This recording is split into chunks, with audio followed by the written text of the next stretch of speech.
Katanya kalau penjualannya justru ke luar negeri ya. Iya. Nah, berarti yang masuk di Indonesia sendiri itu apa emang karena apa istilahnya perusahaan?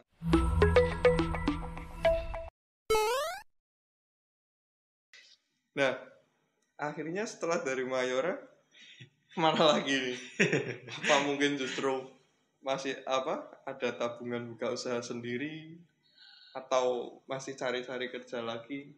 Tetap masih cari kerja lagi, Mas. Mau nggak mau tetap, karena udah kebiasaan sih ya, kebiasaannya buat cari kerja, akhirnya cari-cari Kemana lagi itu? Nah, itu waktu pasca resign dari Mayora, saya ditawarin sama temen lagi. Ditawarin sama temen lagi, temen SMA di luar kota, Mas. Di luar kota. Dan itu pengalaman pertama saya pengalaman saya pertama kali kerja di luar kota. Berarti sebelumnya cuma di dalam ya? Belum pernah nyampe ke luar kota. Nah, ini ada tawaran dari teman SMA yang udah lama nggak ketemu, tapi dulu deket waktu SMA, ditawarin buat ikut kerja. Di mana itu kotanya, Mas? Di Majalengka, Jawa Barat. Jawa Barat ya? Jawa Barat. Di itu bidangnya di PT Suton Kasokandel. Itu pabrik Nike, Mas. Sepatu Nike ya? Nike. Bagian apa, Mas? Itu saya di bagian QC itu quality control. Quality control. QC. Berarti yang ngontrol kualitas barang ya? Kualitas barang. Itu juga pertama kalinya ya? Pertama. Saya belum pernah sama sekali.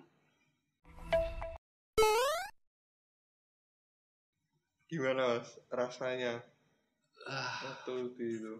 Di situ banyak pengalaman sih, Mas, banyak pengalaman karena kan di luar kota juga ya, dengan kultur yang berbeda. Dari tempat saya tinggal beralih ke Jawa Barat yang semuanya beda, Mas. Benar-benar perbedaannya itu ya signifikan banget ya. Nah, untuk kalau di quality control itu basicnya apa? Basicnya kok berani ngambil posisi di quality control? Sebenarnya nggak berani, Mas. Tapi karena itu gaji sih. Kalau itu gaji sih. UMR-nya lebih besar ya? Besar. Ditambah ada insentif lagi sih. Yang teman saya ngomongin ke saya waktu itu, teman SMA itu. Jadi kenapa nggak saya coba waktu itu? Akhirnya bismillah saya cobalah. Saya pamit sama keluarga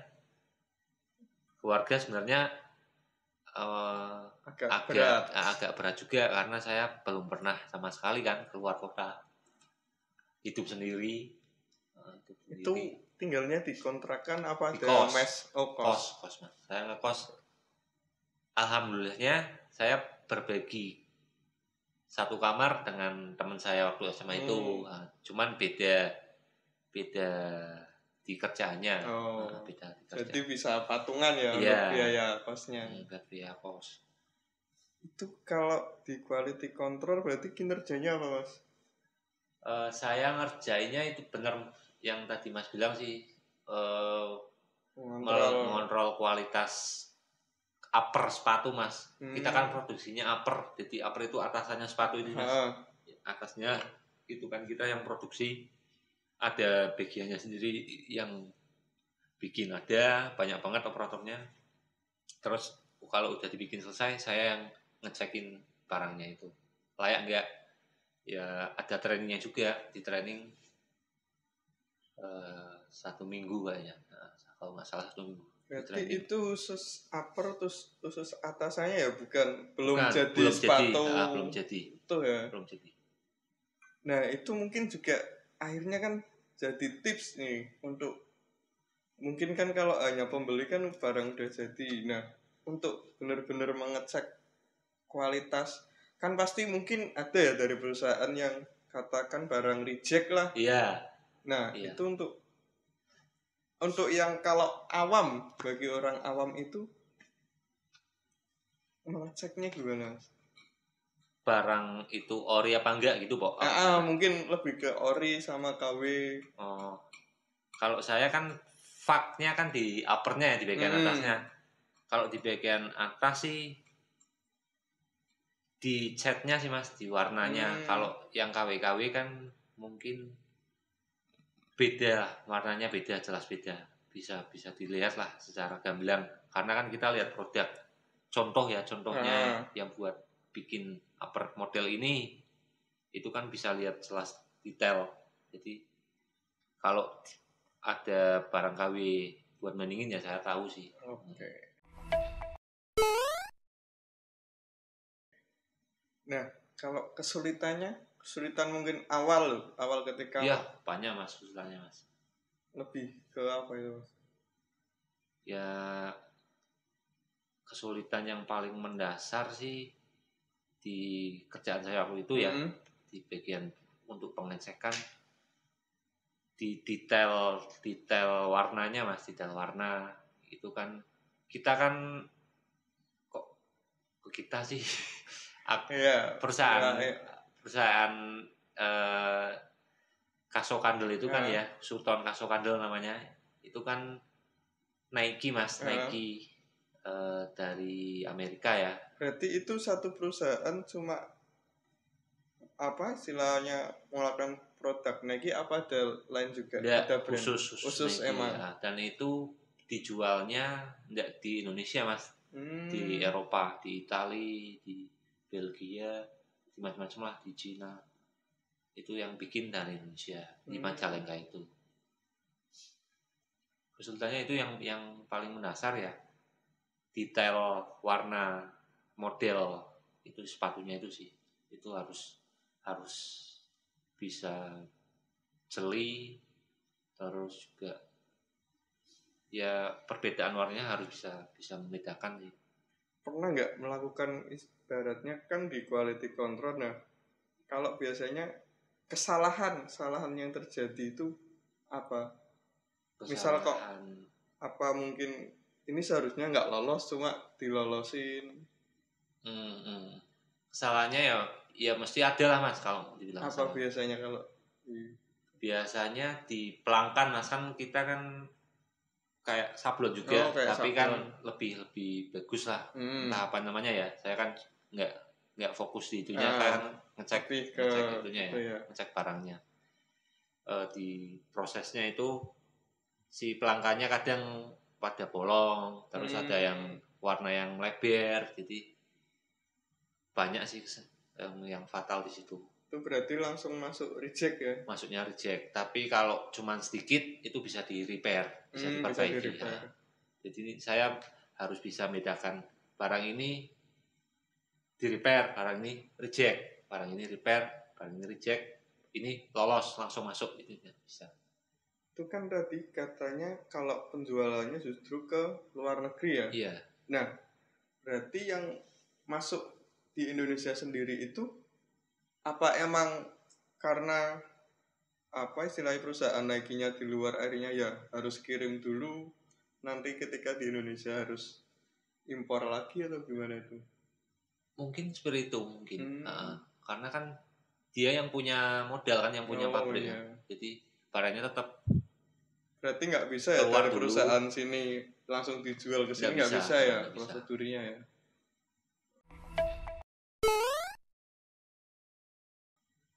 Kalau apa ilmu yang didapat dari quality control? Ilmu apa Mas? Nah, karena kan sebelumnya belum pernah itu ya. Belum pernah. Apa mungkin akhirnya bisa lebih membedakan mana yang KW, mana yang ori? Itu ya pastilah Mas, itu pasti ya. Pasti. Karena kan tiap hari kita lihat benar yang asli, yang ori. Kalau apa untuk hidup sendiri nih, kalau di luar kota kan artinya kita juga mau tidur aja bayar, makan itu cukup nggak sebenarnya buat sehari-harinya Mas ya? Ibaratnya karena kan banyak ini yang punya pandangan wah kerja di luar kota. Nah, ternyata setelah dihitung-hitung dari pendapatan sama pengeluaran, ternyata sebenarnya hampir sama ketika kerja di luar dengan di kota sendiri itu. Nah, pengalaman Mas Singgih ketika kerja di luar kota itu gimana? Kalau saya alhamdulillahnya sih ada uang sisa sih Mas, bisa buat nabung sih ya, bisa buat nabung. Cuman kalau kebanyakan seperti yang Mas bilang tadi itu, jadi akhirnya sama juga pas kita dihitung di kota sendiri ya, sama di luar kota. Mungkin juga kalau di luar kota akhirnya gaya hidup kita ya menyesuaikan. Tapi itu saya nggak lama Mas di Majalengka. Nggak lama kerjanya. Setahun ada? Nggak ada. Baru pertama kali saya di luar kota. Berapa bulan itu? 3 bulan. 3 bulan? Ya, cuma 3 bulan. 3 bulan itu berarti cuma masa training apa emang udah? Masa training sebenarnya masa trainingnya 3 bulan Mas. Habis itu dievaluasi buat menjadi pegawai tetap apa dikeluarin. Dikeluarin. Nah itu setelah 3 bulan pas saya keluar. Berarti belum ada dari perusahaan? Belum mengevaluasi saya. Beda nggak sebenarnya kalau dari gaji sendiri nih sama waktu training kalau udah tetap itu beda apa sama kalau dari si gaji? Kalau dulu sama Mas. Sama. Mas udah saklek ya bahasanya udah kan UMR sih soalnya. Oh iya.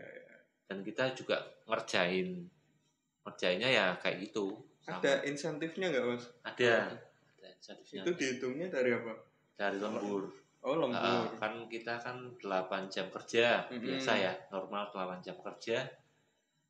Terus kadang kalau dituntut buat bikin stok banyak itu kan ada lemburannya Mas. 1 jamnya dikali berapa jam gitu.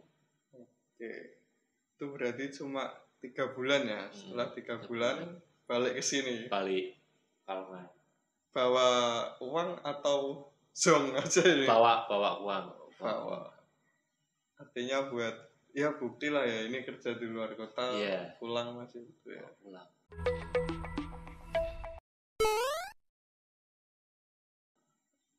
Nah, di apa? Itu tadi Nike itu di Pekalongan nganggur dulu atau langsung cari kerja lagi? Itu kebetulan resignnya di Nike itu saya sakit Mas. 2 bulan mau ke 3 bulan itu di akhir bulannya saya jatuh sakit. Saya nggak bisa ngapa-ngapain, cuman di kamar. Betres ya. Saya bingung, nggak ada teman saya berangkat. Saya ya nggak bisa ngapa-ngapain, maksudnya bingung mau minta tolong siapa. Ke dokter sendiri Mas saya Mas. Sakit saya naik motor sendiri, pakai motor teman saya. Sakitnya berapa bulan Mas? Ya nggak bulan juga lah Mas. Hitungan hari sih, cuman sakitnya hampir mau ketipes sih Mas. Ya capek badan lemas semua itu sih. Apa faktor pengaruh dari pekerjaan juga atau gimana? Mungkin bisa jadi itu juga. Dan juga mungkin udara Mas, kan di pabrik buat QC yang tempat saya kerja kan zat-zat kimia banyak Mas. Buat warna itu pewarna kan kita pakainya zat-zat kimia semua. Itu menyengat sih baunya. Tiap hari kita ke situ. Berarti mungkin ada efeknya juga ya. Berarti benar-benar harus safety ya untuk kerja di itu ya. Nah setelah sakit nih sembuh lagi langsung cari kerja. Saya lumayan lama. nggak tahu kenapa ya, saya pingin main-main dulu lah, main lumayan lama sih. Akhirnya karena ya udah pengen lagi lah kayaknya ya, udah pengen seperti biasa lagi ya, nyari-nyari lagi dan ketemu lagi kerjaan lain. Iya, beda lagi Apa itu? di